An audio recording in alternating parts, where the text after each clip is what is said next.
Hey everyone, Mr. Sujano here, your source for gaming, tech, emulation, and open source news. Let's get started.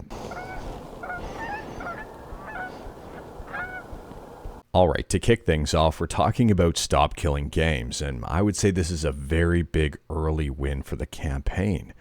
It seems a very prominent figure is supporting it. So the person in question here is Nikolai S., and they're a vice president of the European Parliament. And this is what they say: I stand with the people who started this citizen initiative. I signed and will continue to help them. A game once sold belongs to the customer, not the company. Now, why I'm saying this is a big win for the campaign is because the campaign now seems to have official government support, at least in some way, shape, or form. It's not just people versus the corporations and the government. Now it seems like it may be the people and the government versus the corporations. We'll have to wait and see on that one. I'm very curious to see what happens moving forward. I'm curious to see what kind of support Nikolai can get from others in Parliament and how much power Nikolai has to move this forward. The Stop Killing Games initiative currently has 1.36 million signatures, and they're looking for 1.4 million at least to cover for any sort of issues in terms of overall numbers. And I would say here, if you're interested in the campaign, read up on it, and if you were thinking about signing it, your signature actually still matters. We will have to wait and see what happens moving forward, but again, I think this is a very exciting step for the Stop Killing Games initiative, and hopefully they get more exciting steps as time goes on. And speaking about exciting next steps, next up we're talking about 8BitDo, or 8BitDo, or subscribe to Mr. Sujano, depending on how you wanted to pronounce that. Anyways here, this is extremely exciting, at least to me. 8BitDo has unveiled the brand new upcoming 8BitDo Pro 3. For those who may not be aware, the 8BitDo Pro 2 is my current favorite controller. I frickin' love this thing, and I'm very curious and very excited about the upcoming 8BitDo Pro 3. There's 3 different colors available. These are currently priced for $70 on Amazon. They're up for pre-order, and the item will be releasing on August 12th, and you bet I will be reviewing these. I am extremely excited to see what they're offering. So first and foremost, and no surprise here, they are multi-platform compatible with Switch 1 and Switch 2, Windows, PC, Apple, SteamOS, and Android. So obviously Linux as well, and stuff like the Raspberry Pi. TMR joysticks and trigger mode switch, equipped with high precision TMR joysticks with 12-bit ADC sampling chip. Easily switch between linear and Hall effect triggers and non-linear tactile triggers for optimal control across different gaming scenarios. It includes 2 pro-level back buttons, extra R4, L4 bumpers for quick reactions, a tactile D-pad, I am curious about that one. 3 custom profiles and 2 ball top joystick caps, which you can kind of see right there, which look interesting and probably something I wouldn't use. Vibration and motion control for Switch and Steam only, turbo function, and it also supports 8BitDo's Ultimate Software V2. There is an integrated charging dock, and I think some people may be disappointed, well, myself included, that the battery does not look like it's removable anymore. But I don't know here, let me know your thoughts about this one. Would you rather have a removable battery, or would you rather have these switches here to change the triggers from linear to non-linear? And on top of that, there's also something super interesting about this, and interesting I would say in a good way, where I said interesting arguably in a bad way before. Here, swappable magnetic ABXY buttons. Easily switch between Switch and Xbox layouts with included button puller. So here's a better look at the button puller and swappable magnetic buttons. Now I have a bunch of questions about this one, and again I will be reviewing this to really test it out. But I am curious about these buttons in terms of whether or not you can just pull them off with your hands, or if you were to cram it into a backpack or something, would the friction by cramming it in pop off the buttons? Are buttons popping off going to be an issue? Are the magnetic buttons going to interfere with gameplay? Is it going to feel different? I am very curious overall. I think it's a really neat concept, and I'm curious and hopeful here that it's implemented well. I have high hopes. However, what I'm not hopeful about here, maybe this is a hot take, but I'm not interested at all in these joystick caps. I don't know about you, but I'm just not a fan of joystick caps in general, and I think stub nubs are probably the closest thing to something I may enjoy in a joystick cap. And even those are super weird. I don't like joystick caps in general. This to me is not interesting at all. And if the controller was designed like this, I wouldn't be interested in it. And thankfully, I think these things are optional.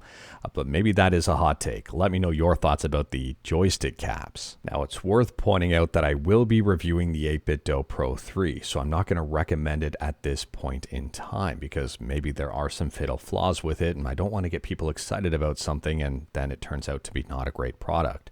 Because I would say the Pro 2 sets the bar extremely high. The Pro 2 is my current favorite controller. I don't even think that's up for debate anymore. It was one of my favorites, but I really think it's my favorite. I mean, I've got a few Pro 2s that I have really put through their paces, and they've served me extremely well.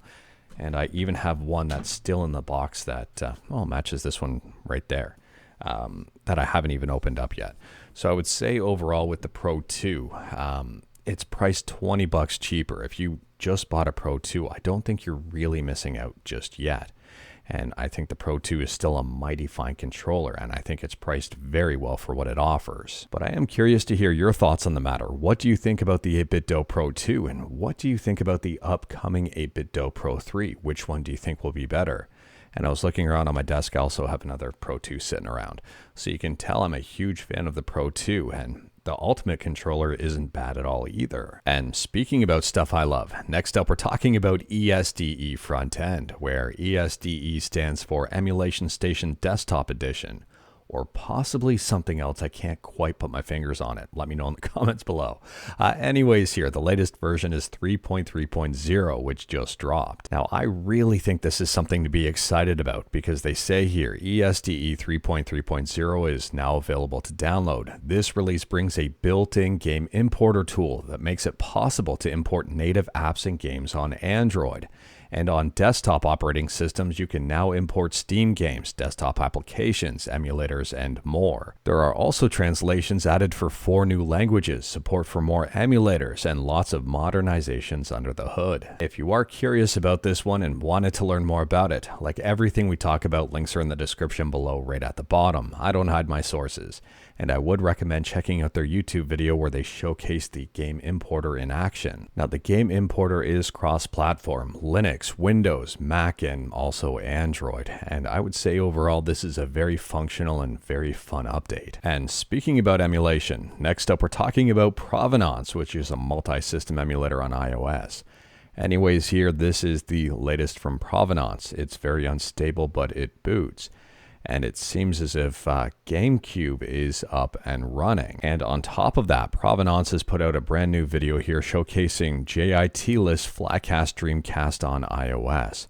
If you are curious, again, like everything we talk about, links are in the description below. And speaking about new stuff, next up we're talking about Steam. And Steam has implemented a new rule here that may result in some games being removed from Steam. So under the Steamworks documentation section and on the onboarding page here, if I scroll down, there is a section called What You Shouldn't Publish on Steam.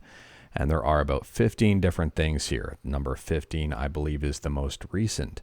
And that is content that may violate the rules and standards set forth by Steam's payment processors and related card networks and banks, or internet network providers, in particular certain kinds of adult-only content. So SteamDB is reporting here that many certain themed games were removed from the store. Not surprised at all on that one, but there you go. If you are curious as to what games are on the list, I'd recommend checking out SteamDB's post. Now, the controversy here I don't necessarily think is the theme of the games that were taken down, but more or less the fact that payment processors can dictate what games can be listed and what games can't be. So taking a look at some of the comments here, especially on this Gaming on Linux article, and it does seem that the general sentiment is that this is not a good development.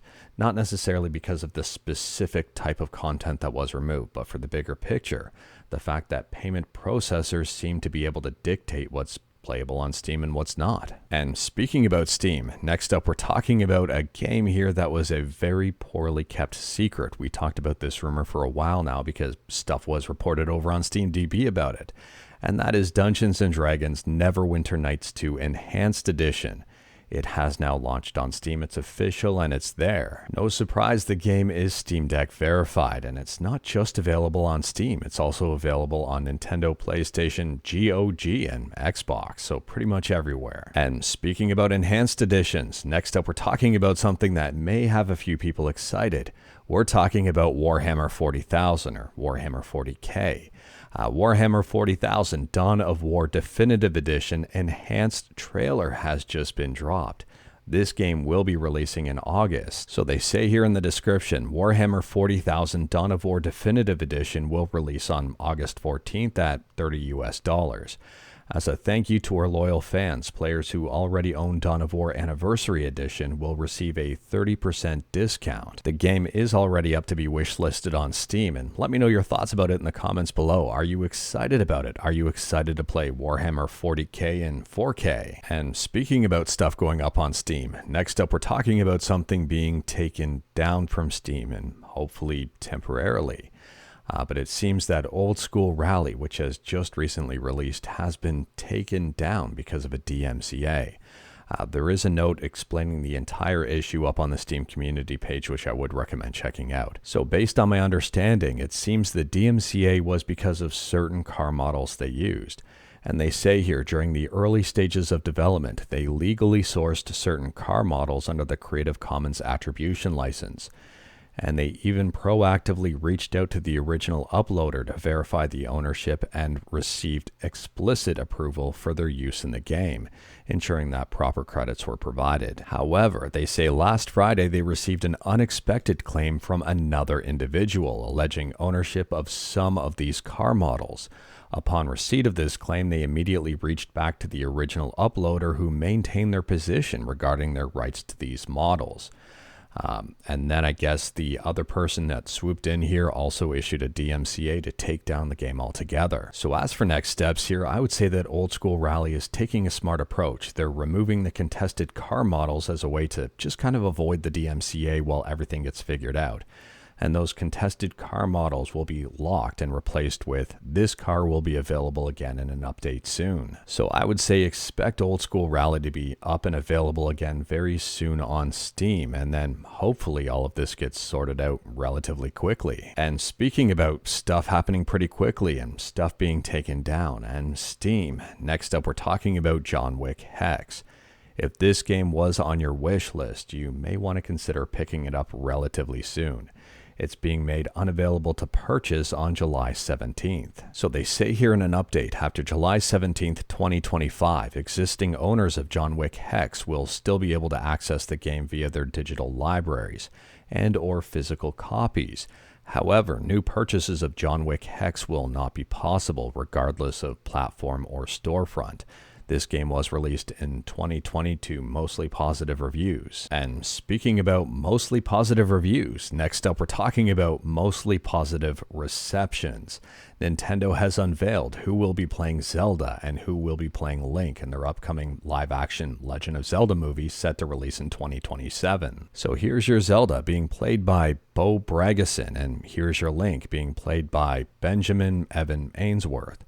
I'm not overly familiar with either of these actors, but I'm assuming a lot of people will be after this movie is done. I'm assuming this may be a role of a lifetime for both individuals.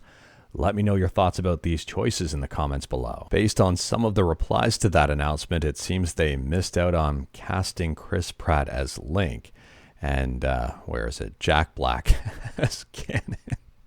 AI has gone too far. And speaking about AI, next up we're talking about Xbox and AI. And if people weren't already worried about AI replacing jobs, this may start to give people pause for concern.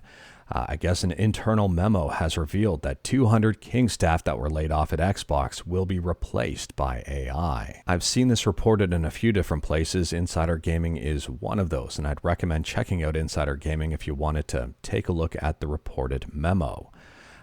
Super interesting overall. I would say this is super unfortunate and probably not something that's going to be unique moving forward. And speaking about stuff that starts with the letter A, next up we're talking about Analogue, and that was a really bad transition. Anyways, here, if you're excited about the Analogue 3D, you're going to have to wait because it has been delayed again. So this message was from back in March, and they said that shipping had been delayed until July.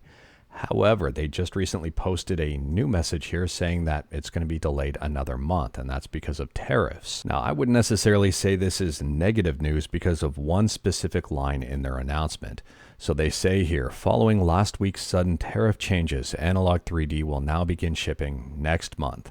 We're absorbing the costs. Your pre-order price stays the same, no additional changes, and that's the big part of the announcement. Late August, the wait ends. Reviews go live with everything we've been saving for this moment. We've poured everything into the Analogue 3D, and we can't wait for you to see it for yourself.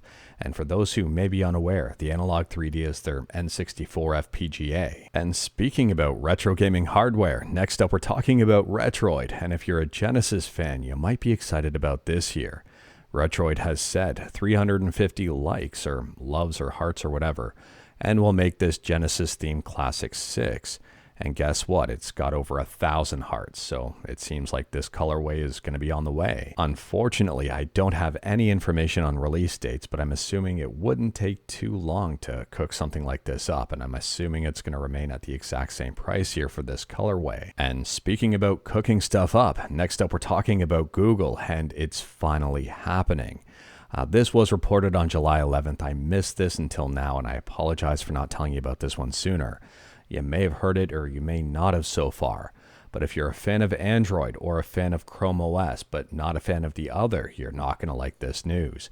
Google is seemingly here merging Chrome OS and Android together. So here's what the president of the Android ecosystem at Google has said, reportedly. I asked because we're going to be combining Chrome OS and Android into a single platform. I'm assuming there are a lot of people who already knew that, but if you didn't know that, I would say that's extremely exciting. And by this quote, I'm assuming they're just going to be ditching Chrome OS and just using Android moving forward, because there's not really a whole lot in Chrome OS, I don't think, that Android doesn't already have. There's a lot in Android that Chrome OS doesn't have. Kind of curious to see what happens there moving forward. And speaking about stuff moving forward, last up here we're talking about AMD's latest handheld chip, the Z2 Extreme. And if you're excited about the Z2 Extreme and wanted to see it in action, it does seem that more handhelds that are hosting this chip are going to be up for sale pretty soon. I mean, the MSI Claw A8 goes on pre-order in Taiwan. If you wanted to learn more about this one, I'd recommend checking out Video Cards because they've got even more information. I guess the A8 has already gone on sale in China and some people have their hands on it, and Z2 Extreme tests are starting to pop up on YouTube. But anyways here, the A8 is not going to be cheap. I guess converting the price here, it's going to cost around $865 US. Based on the pricing here, I would say this pricing is kind of in line with some of the other leaked pricing we've seen so far from other handhelds that are powered by that Z2 Extreme. Not cheap overall. Let me know your thoughts about this pricing and if it's attractive or not. But anyways, that is all I've got for you in this one. Straight to the point, all stuff and no fluff. We talked about a bunch today. Feel free to discuss anything we talked about in the comments below. If you liked this video, leave a like. If you didn't like this video, leave a like. Hit that subscribe button. Check out my other videos. Don't tempt fate. Save your state.